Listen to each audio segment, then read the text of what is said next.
The Haki that Gaban just used to cut Sommers is something that we've actually seen before. In fact, it's something that we've seen multiple times throughout the post-time skip. This is not Ryo, this is not Advanced Conqueror's Haki. No, what Gaban just used is something that also answers every single other unexplained Haki ability post-time skip. How are blades made permanently black? How was Joyboy able to store Haki in a knot for 800 years? How are the Poneglyphs indestructible? The answer to all of these questions just came together with this attack by Gaban on Sommers. Permanent Haki Infusion. It's been staring us in the face all along. Skilled Haki users are able to permanently imbue Haki in a way that its effects never leave.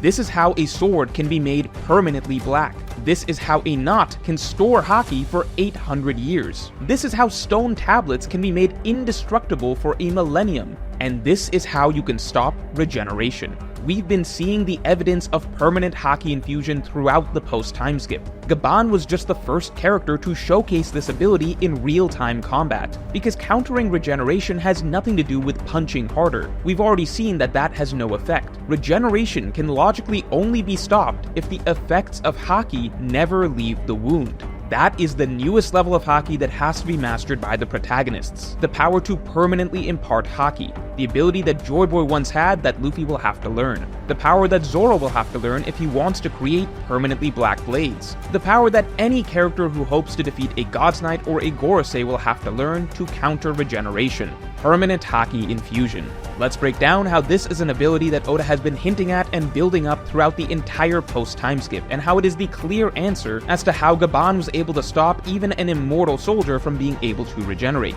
But before we get into it, make sure to subscribe. And we're not just talking about new levels of Haki. You can also level up in Raid Shadow Legends, the sponsor of this video. Raid is a game that you've probably already heard about because it has pretty much endless content. I personally generally don't really play turn-based RPGs because I find everything to be a bit slow. But with Raid, everything just seems to flow easily, and you're constantly unlocking new heroes and going through new campaigns with new dungeons and getting new abilities. And the coolest part about Raid is of course the champions, and that's what Raid is offering my viewers. I'm sure many of you know that One Piece and Luffy's story is based off of Sun Wukong and the Journey to the West, and Raid has a legendary champion, Sun Wukong, the Monkey King. He fights just like the hero of Journey to the West, using a Staff of Wonder and using tricks like stealing buffs from enemies. If you've heard of Raid and want to see what it's about, you can get this champion immediately when you download the game and use my promo code. Just download Raid with the link in the description or scan my QR code to immediately get a huge starter pack with epic champion Drake from the Lizard faction, another starter pack after reaching level 15 that includes epic champion Tagoar from the Orc faction, and of course the legendary champion Sun Wukong, the Monkey King. In addition, both new and existing players can redeem 2 more promo codes with useful resources. Check other promo codes for all users in the description. Just download Raid with my link in the description or scan my QR code. Come find me under the name Mr. Morge. So to understand what we're being shown right now with Gaban and Sommers, we need to go all the way back to pre-timeskip to see the identical parallel scenario between Rayleigh and Kizaru. For the majority of pre-timeskip, there was a two-sided mystery that was developing: the fundamental problem of Logias, and the strange, unexplained ability that some characters had that seemed to be separate from Devil Fruits. The fundamental problem of Logias was the ongoing struggle the protagonists faced throughout the first half of One Piece. There was this group of enemies, Logia users, who seemed to be essentially invincible. No matter how physically strong the heroes were, they literally could not deal any sort of damage to Logias, making enemies like Smoker, Crocodile, Enel, Aokiji, and so on seem practically invincible. There was the elemental counter that could be used in specific circumstances, but in a standard fight, a Logia user was unbeatable. The big question that developed over the course of pre-timeskip was, how can these Logia users be harmed in straight combat? We knew that there must be some answer because it was clear that there were several characters who seemed to be built up as far stronger than these Logia users, but we had no idea how they would be able to combat Logias. Now this was the first half of the mystery of pre-timeskip combat. The second half of the mystery was the unexplained power that seemed to be recurring throughout the story. This power was very subtle and very rarely seen. So subtle in fact that it was difficult to realize that all these mysterious unexplained occurrences were all in fact the same ability. Shanks driving off a Sea King in Chapter 1, the priests of Skypiea being able to predict attacks before they could even happen, as well as sense voices across the island. Characters being able to knock out others just through their presence. We were never told what this ability exactly was until finally the two mysteries came to a head in a specific matchup.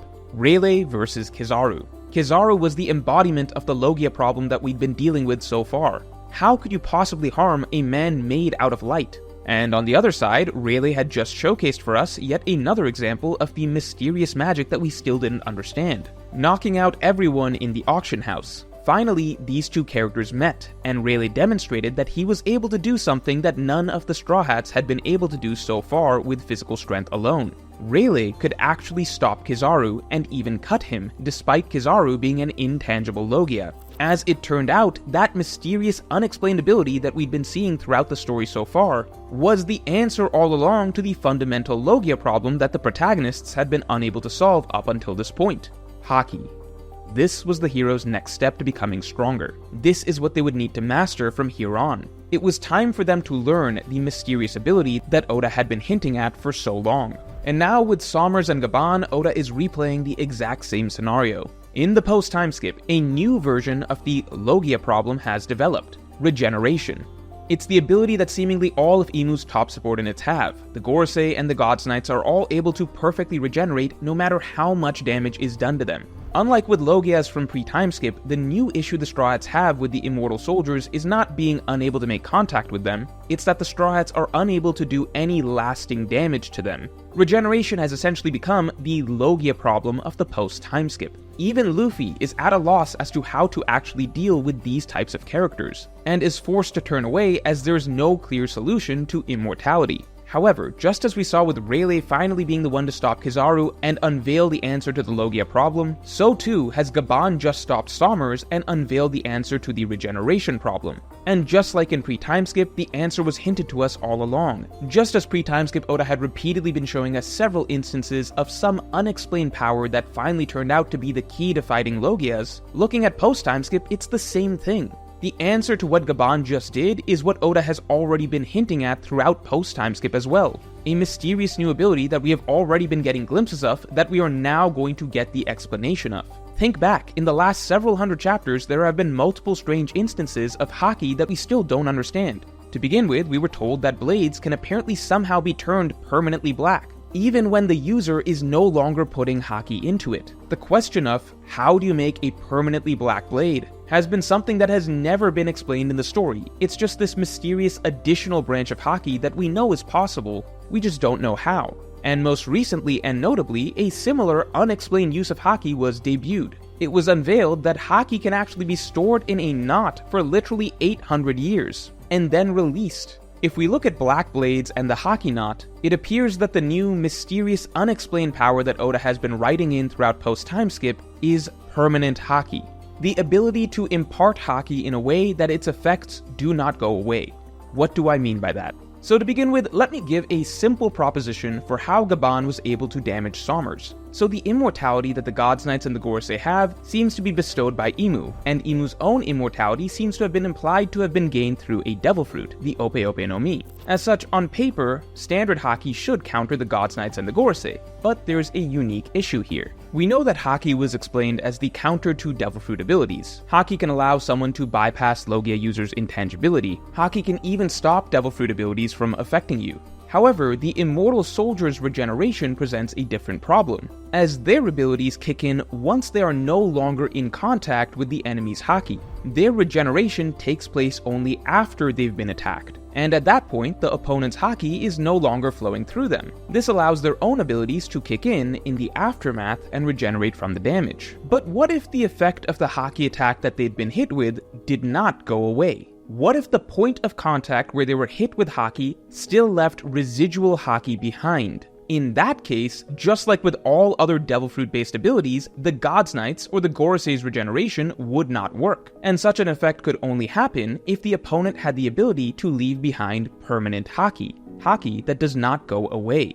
If that is the case, then that would perfectly answer 4 major unexplained instances of Haki in the story: Joyboy's Haki knot, black blades, Enma, and even the Poneglyphs. To begin with, Joyboy's Haki knot was something that we'd never seen before, and we weren't given any real explanation at the time. We know that Haki can be infused into objects, we see weapon users do this all the time. However, Haki could seemingly only be infused into an object so long as the user was actively pouring their Haki into it. As soon as the user stopped pouring their Haki into an object, the object goes back to being a normal object. And yet, Joyboy was able to do something seemingly unique. He put his Haki into a knot, and the Haki did not go away. In fact, it stayed in the knot for practically 1,000 years. When the knot was released, Joyboy's Haki came exploding out, as powerful as ever.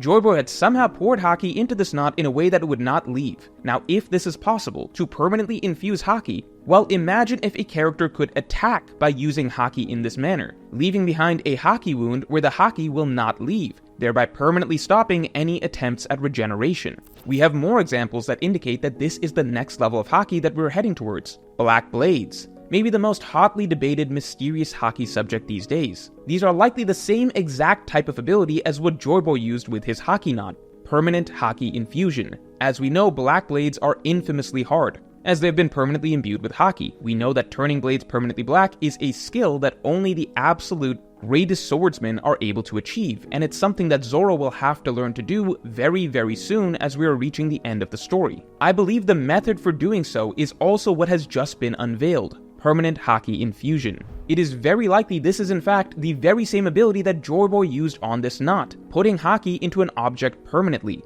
The highest level of swordsmanship may involve Zoro learning to permanently place his Haki into his blades, turning them black forever. This could even explain why Kaido could still sense Oden's spirit in Enma. We know that Oden never turned Enma into a black blade, but it's very possible Oden wasn't that far off. This was very likely Oda's way of hinting at the concept of Haki becoming permanently imbued. Even though Oden had died decades ago, the residue of his Haki still lingered in the blade. Note, I'm not saying Zoro was using Oden's Haki or anything like that. It is explained that Enma brings out Zoro's own Haki. I'm simply making a separate point that some of Oden's own spirit is clearly stated to have been left in the blade. At the time, this was something that seemed impossible to explain, as we'd never heard of something like this before. But it makes sense when you realize that this was another hint that Haki can last even after the user is no longer pouring Haki into the object. This was essentially a small preview of what Joyboy's Haki knot was able to do in the following arc, and this was a soft hint at how black blades are made. Between black blades, Oden's residual Haki in Enma, and Joyboy's Haki knot, it has been clearly hinted at over and over to us that skilled Haki users can permanently impart Haki if they so choose. What Gaban just demonstrated is its first use in actual battle, to leave a Haki wound where the Haki does not go away, thereby stopping any regeneration or healing attempts. But first we have a huge announcement. The end is here. The World of One Piece Travel Poster Collection is finally at its conclusion. And so for the grand finale, we are opening up all the previous islands from the World Tour back for you this month so you can complete your collection, along with the final batch of islands you can get for your walls: Baratier, Arlong Park, Logtown, and Windmill Village. And for this grand finale, this month you can even pick any 2 posters you like from the entire collection, and get 2 more posters for free. If you're trying to catch up to the entire travel poster collection and there are just too many to choose from, you can even get the complete World of One Piece bundle and pick and choose 15 travel posters to get them at an even bigger discount. With this, the entire story of One Piece is complete. All the major islands we've seen throughout the story are available this month with major discounted bundles, so make sure to get your travel posters today. And finally, and most importantly, the concept of permanently imbuing Haki would explain the first and greatest mystery of One Piece: the Poneglyphs. The Poneglyphs are established to be indestructible. What is never explained is how. How are these rocks from 800 years ago just arbitrarily indestructible? No explanation is ever given. Is it the material the rocks are made of? If so, what material could this possibly be? We've been in Wano where the Poneglyphs originated and no such invincible stone material was ever referenced. And most importantly, if the Poneglyph stones are so unbreakable, then how the f*** did they chisel in all that messaging on the stones? How were the Kazuki clan able to just casually hammer entire novels of text into supposedly unbreakable rock? And then after that, for the next 800 years, no one from the world government, no matter how strong or powerful, was ever able to scratch these rocks. The simple answer is, the stones were made indestructible after the messaging was chiseled in. The poneglyphs aren't indestructible rocks. They are messages written on normal stone. The stone simply becomes indestructible after Haki is infused into it. Think about it, all the poneglyphs are in fact messages from Joyboy. The Kazuki are the ones who wrote the text, but they were doing so for Joyboy. Joyboy has the strongest Haki in all of history, and what we've just been shown is that Joyboy is capable of infusing his Haki into objects, such that his Haki stays in them for literally 1,000 years. Essentially, Joyboy needed to create messages that would last for eternity to be passed on to future generations. He had the smiths of Wano carve his messaging onto stones, and then Joyboy imbued his Haki permanently into each stone one by one, before having them spread across the globe. And because his Haki was permanently imbued in them, there was not a single thing any character on the planet could do to destroy these rocks. No Admiral, no Yonko, no Gorosei, not even Imu himself could destroy the messages that Joyboy left behind. That is why we have never encountered a single damaged poneglyph. They are all exactly the same as they were 800 years ago. And that is also precisely why the ability to read the poneglyphs is so dangerous. The messages can never be erased, so the world government can only desperately try to erase anyone who can read the messages. And so it all ties together. The secret of the poneglyphs is the same as the secret of the Haki knot, the same as the secret of the Black Blades, the same as the secret of Odin's presence in Enma. Haki can be permanently imbued. So far we've only been shown instances of the skill used on objects, but finally Gaban actually showed us this skill in combat, leaving a permanent Haki attack on Sommers. Exactly the same as what happened with Rayleigh and Kizaru. We had been shown plenty of examples of Haki throughout the story up till then, but Rayleigh was the first one to actually show that this ability can be used as an attack. And this first usage of Haki as an attack turned out to be the answer to the invincible Logia problem of pre-timeskip. In the exact same vein, Oda has been showing us plenty of examples of permanent Haki imbuing throughout the story. And now finally, Gaban is the first character to actually show that this ability can be used as an attack. And this first usage of permanent Haki imbuing as an attack turned out to be the answer to the invincible regeneration problem of post-timeskip. This is what we've been waiting for, a path for the Straw Hats to get stronger. Kaido told Luffy that there were still levels to Haki that he needs to achieve to reach Roger's level, and Roger's crewmate once again showed us that, just as Rayleigh did pre-timeskip. This is also the answer to how Zoro will learn to turn his blades permanently black as well. This gives us a route to many characters being able to defeat the Gorosei, the God's Knights, and even Imu when the final war begins. So let me know if you believe Gaban used permanent Haki infusion to damage Sommers in the comments below, and if you enjoyed this video then definitely like and subscribe. And if you want to hear how I specifically believe blades can be made permanently black, you can listen to my weekly podcast that just dropped by becoming a member or by supporting me on Patreon, link in the description below.